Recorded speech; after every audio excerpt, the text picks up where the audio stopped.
Hi everyone! So, with this new piece, I wanted to start doing something a little bit different and switch it up.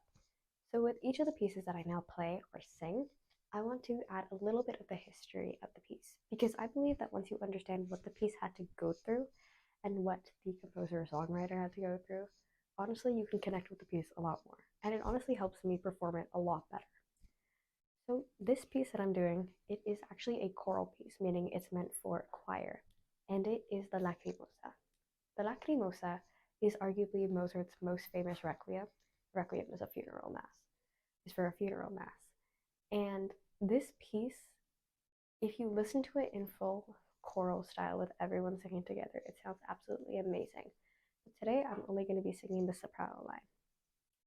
So, a little bit of the history behind this piece. Back in the day, to be able to write a piece, a composer had to be commissioned. So it could be either from royalty, nobility, or it could honestly be from anyone who was willing to pay them to write this piece. Now, in the case of Mozart, he was suffering from a really bad illness at the time, and he was on the verge of death.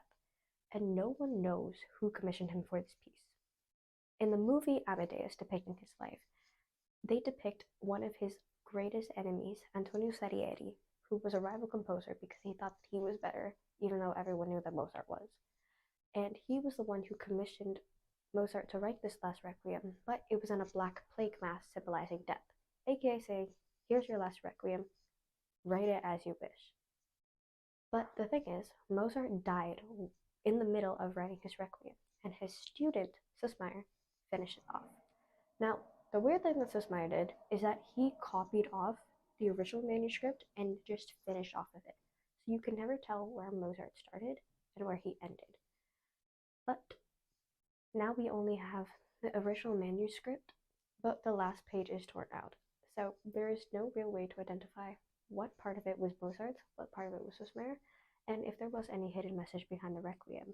Because this Requiem, unlike all others, is one of the most, unlike a lot of Mozart's pieces, it's not very triumphant and it ends on a very sad note. Although the last chord seems to be a bit major, it ends on a very uneasy tone.